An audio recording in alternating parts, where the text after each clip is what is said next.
All right. Hey. We are back for session two of Love Elevated Summer School. I am Marnitis L. Strong. I am an executive dating strategist for successful women who have created success in every other area of their lives, and now they're ready to create success in their love lives. And we are back for All session right. two Hey. We of are Love back. Elevated Summer School. If you were here last night, um, then welcome back. And if tonight is your first night, then I am so glad that you are here. Use the link down in the ticker below to grab your companion journal. But don't worry, you haven't missed much. Each lesson is going to stand on its own while still building on the one before it. So let's jump right in. So before we begin, I want you to make sure you grab your companion journal. I have mine last night. I left it downstairs last night, but I have mine tonight. So make sure you grab your companion journal. If you have not had a chance to print out your companion journal or don't have it, just grab some pen and paper. So you may want to take some notes tonight. All right, so we're just gonna jump right in. Yesterday we talked about the difference between facts and stories. And we discovered that it's often the stories that we create, not just the facts we observe, that shape our emotional experience. We also talked about why the relationship that you just can't stop thinking about isn't always the most significant relationship that we've had. Sometimes it's just the relationship that left us with the most unanswered questions. And tonight I want to take us just one step further. I don't know if you can see the flip chart here, but our learning objectives for tonight.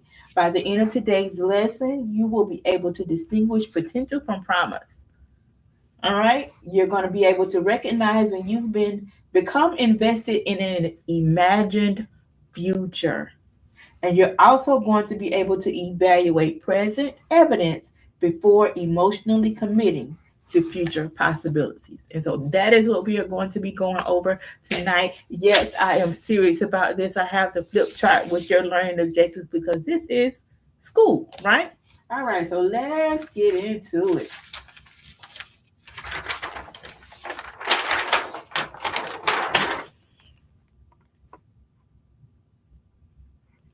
So last night we talked about that story that we sometimes create in our minds. And I want to go just a step further talking about that story because once we've created that story, something else usually begins to happen. And what begins to happen is that we begin to create a future. And I believe this is one of the most overlooked reasons people struggle to move forward after a relationship ends. It's not always because you're actually grieving the relationship. It's not because you're always missing the person. I think that sometimes we're grieving the future that they had already begun living in their minds. Okay? And so let's talk about why that happens. And the first thing that I want us to talk about is potential is not promise. And I want you to look at these words for just a moment. I want you to look at these words and I want you to think about what they mean. Potential does not equal promise. And let that land for a moment. Because most of us think about possibility. We think about what could happen. We think about what we hope will happen. Because potential is exciting, right? It points us toward tomorrow, that unforeseen future, that beautiful future that we're creating in our minds. But here's the problem: potential is not evidence, potential is not commitment, potential is not consistency, and potential is not a promise. It's just potential. One of the most dangerous things that we can do in relationships is to confuse someone's potential with their present reality. And sometimes we're out there in la la land looking at their potential and what they could be. How many times have you heard someone say, I know he's capable of more? I know he'll get there. Maybe he moves slowly. I see who he is going to become. But those statements aren't based on anything tangible. They're not based on any evidence. They're based on our imagination. And imagination is a beautiful gift from above. But until we start making relationship decisions with it, because imagination was never meant to replace evaluation. And that is what we're supposed to be doing in the initial stages of a relationship. We're supposed to be evaluating whether that relationship fits into our lives. Potential was not supposed to be the foundation of our choices. That imagination, that future that we've imagined, is not supposed to be the basis for the choices that we make. And when we begin dating someone, there's naturally an element of possibility, right?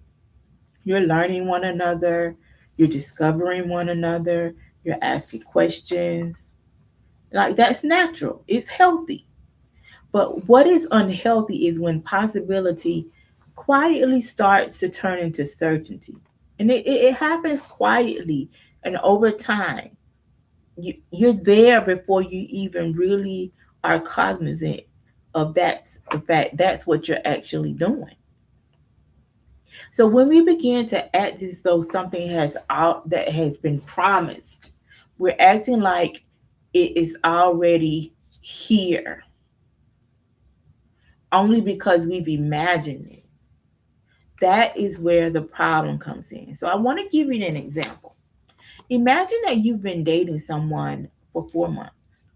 He's kind, he's thoughtful, he communicates consistently. That's what we all want, right? He tells you that he wants to be married one day. Everything sounds good, but there's also some things that haven't happened. You've never actually discussed how marriage would look for you. You haven't talked about children. And if you're done having children, you haven't talked about how your families would blend. You haven't talked about finances or where you will live. Are you going to sell your house and move in with him? Are you both going to sell your houses or rent them out and get something together? You haven't talked about what your long term vision is. You haven't talked about how it looks when you decide you're ready to retire.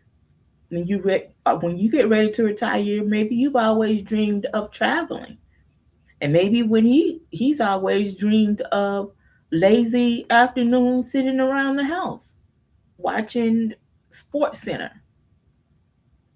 So you haven't had any of those conversations. You haven't discussed your long term vision. Those conversations just haven't even happened yet. But without even realizing, you started to imagine your holidays together.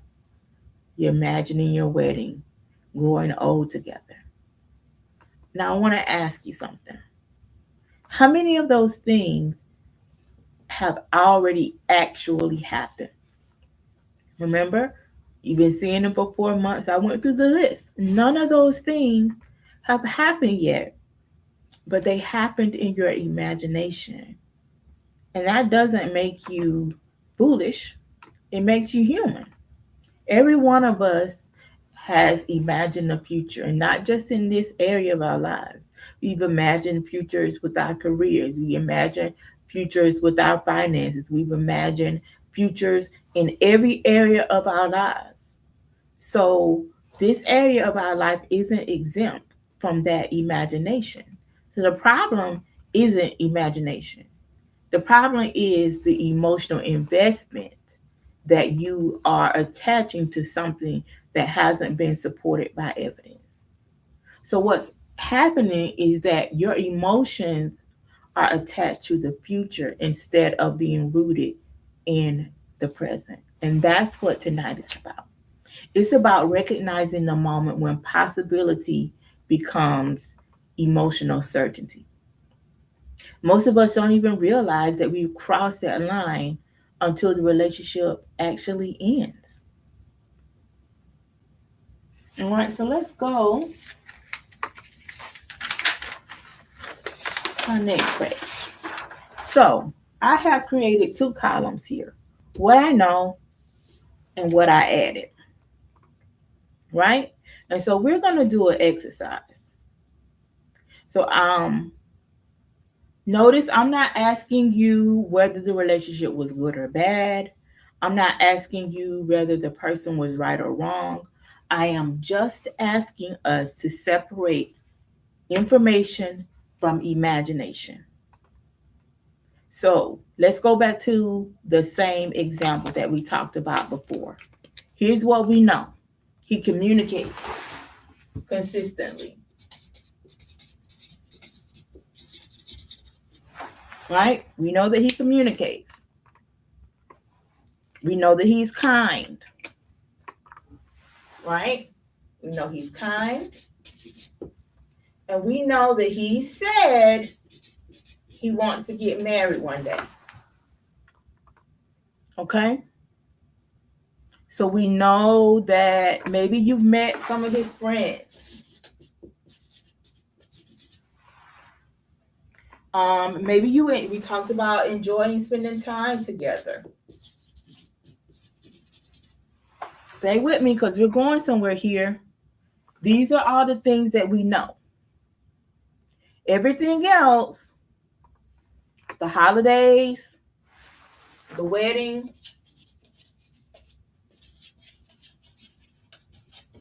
the children,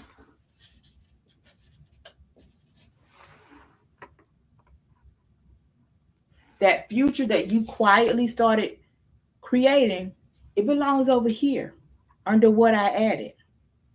So I want you to open your journal. And in the note section, the note section for tonight, I want you to complete this sentence. Before I had enough information, I had already imagined. And if you want to share in the chat, please do. Before I had enough information, I had already imagined. And maybe you're like me. You had imagined the wedding. You had imagined the holidays. I wasn't imagining children. I'm done having children. But what I want you to do is to think about what you had already imagined. You had already skipped down the yellow brick road and created a whole future. I want you to circle everything that actually happened. And then I want you to underline the things that only happened in your imagination. And some of you may have underlined almost everything. And that's okay. This isn't about shame. It's about awareness. Because awareness is always going to come before change. So one of the things that I know to be true is that emotional investment doesn't always begin with another person's actions. Sometimes it begins with our imagination. Planning holidays that we haven't celebrated, furnishing a house that we've never lived in, creating a future the present hasn't even earned. And before long, our hearts become attached to a future that the present has never promised. And that's why some breakups can feel so devastating. Sometimes we're not grieving the relationship. Sometimes we're grieving the future that we have created. It existed only in our minds. The relationship could have only lasted 6 months, but the future that you imagine has stretched over 20 years. And that's a tremendous loss to process. It may feel like you're even grieving in death. But it's important to recognize what you're actually grieving. Are you grieving what you know, what happened? Or are you grieving what you added, what you imagined happened or could happen? Okay, that's where I want you to make the distinction from information and imagination. Because if we believe we're grieving only the person, you can spend years trying to get that person back. You're rewriting history. You've forgotten all about all the things that happened. But what you're really longing for, what you're actually missing, is that future that you imagine with them. And those are not the same thing. They are not the same thing. We got information and we got imagination. And I want you to look back at your journal and ask yourself one question. Did the evidence support the future I created? Not did I hope, not did I want it, just did the evidence support what I had begun believing? Because that's a question that's worth sitting with. The answer could change everything.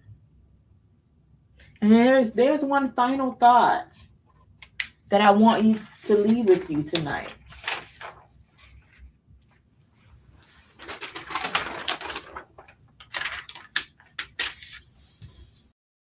Don't remember anything else from tonight's session. I want you to remember that potential is not a promise, and that you are supposed to be evaluating the present, not the possibility.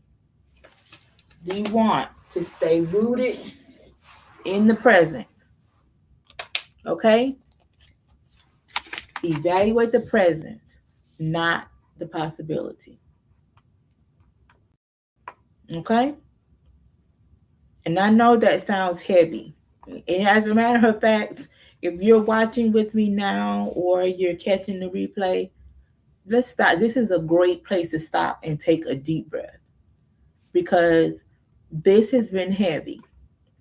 It was a hard realization for me when I finally got this message for myself. So just sit with those words for a moment. Maybe your heart is racing a little bit. Sit with it long enough for your heart to come to a steady and comfortable place. So evaluate the present, not the possibility. That doesn't mean that we stop dreaming. It doesn't mean that we stop hoping. It doesn't mean that we become cynical. It just means that we are going to allow today's evidence to carry more weight than the imagination. Hope is a beautiful thing. Hope helps us to endure difficult seasons. Hope gives us courage. Hope reminds us that God is still writing our story.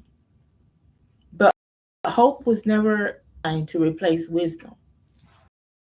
Hope and evaluation should be walking by side. Hope should not be leading the way. Because when hope starts to lead the relationship, we stop asking the questions that deserve answers. Remember we talked today about unanswered questions? Evaluating consistency. And we stop paying attention to the patterns. A summer school is all about slowing down enough to pick things that really matter. And we stop evaluating the way that we should be evaluating the present. And it's not because the information isn't there. The information is there. But we're so focused on where the relationship is going that we stop seeing where it actually is.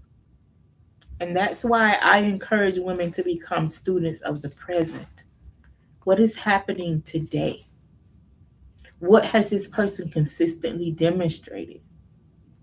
What patterns have I observed? What evidence do I actually have?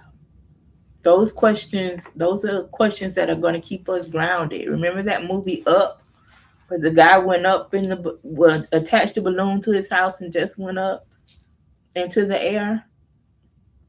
Those questions are going to keep us grounded instead of going flying up into the air. They protect us from becoming emotionally committed to a destination we've never even been invited to. So I want us to finish tonight with one final exercise. All right, so you're going to go to your journal, and I want you to complete these sentences. Ready? Before I had enough information, I had already imagined. And you're going to fill in that blank. Before I had enough information, I had already imagined.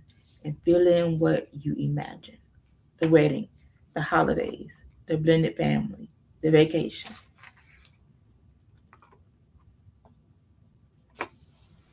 The next question, the next thing that we are going to fill in is the future I imagined was. What was that future that you imagined?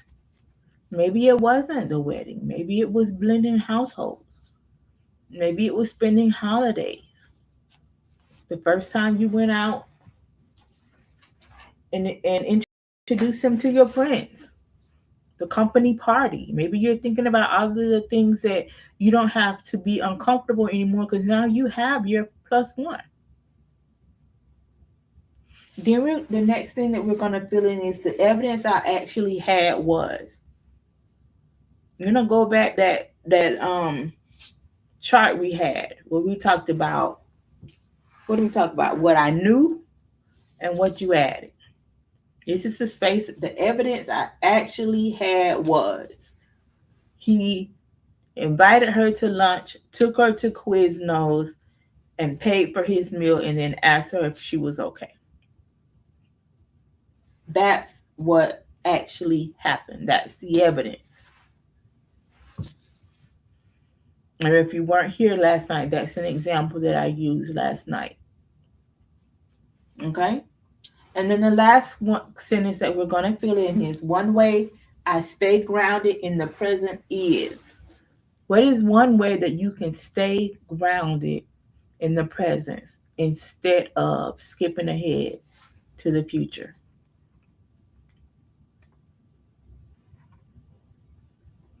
Right? And then I want you to think about what the biggest difference is between the list of what you knew and what you added. Okay? What is the biggest difference between that list, those two lists? Take your time. And if you come up with something that you had never thought of before, respond to that email where you got your journal. And it'll come directly to my inbox, and I answer every email. I want you to take your time with this as you go through this, because I believe that it's going to become one of the most important relationship commitments that you make. All right? So as we're getting ready to close tonight, I want to leave you with something. I talked a lot about hope and imagination. But I also want to make sure that you know that hope is not a bad thing. I don't want you to stop hoping. I just want you to stop asking hope or using hope to make the decisions when you should be using evidence to make the decision. Okay? Because those are two totally different assignments. Hope belongs in your heart. Evaluation belongs in your decisions. And so when they stay where they're supposed to be, hope in your heart, evaluation in your decisions, you'll make better decisions. They'll come from a place of peace instead of from a place of possibility. And tomorrow night, we'll bring everything together. Tomorrow night is the last night of summer school. But over the last 2 evenings, we have talked about stories. We talked about imagined futures. And tomorrow, we're going to talk about decisions. We're going to wrap all this up talking about decisions. And I'm going to share 3 questions that I wish someone had taught me many, many years ago. It would have saved me time, unnecessary heartbreak, emotional energy, and countless hours trying to understand situations on the phone with my friend What did he mean by this? Dissecting text messages and conversations, reading between the lines, trying to understand situations that were already telling me everything I needed to know. All right. So there are still three questions. These are still three questions that I ask today. These are good questions. So my hope is that once you begin asking them, you'll become part of the way, they'll become part of the way that you evaluate every relationship moving forward. All right. So thank you for spending another evening with me. And I want, before we go, I want to that I covered everything because we talked about what our learning objective was tonight. So what I want you to put down in the chat before we leave class, can I explain the difference between potential and promise? I hope that answer is yes. Can you explain the difference between potential and promise? Can you recognize when imagination has become emotional investment? I want you to think back on past relationships. Think about when that imagination started turning into emotional investment. And then the three questions. Can I evaluate today's evidence? Not the future. Today's evidence, what he's showing me today before committing to tomorrow's possibilities. And if you can answer all three of those questions with an affirmative, then I have done my job. All right. So I want to thank you for spending another evening with me. I will see you tomorrow for our final session. All right. Good night.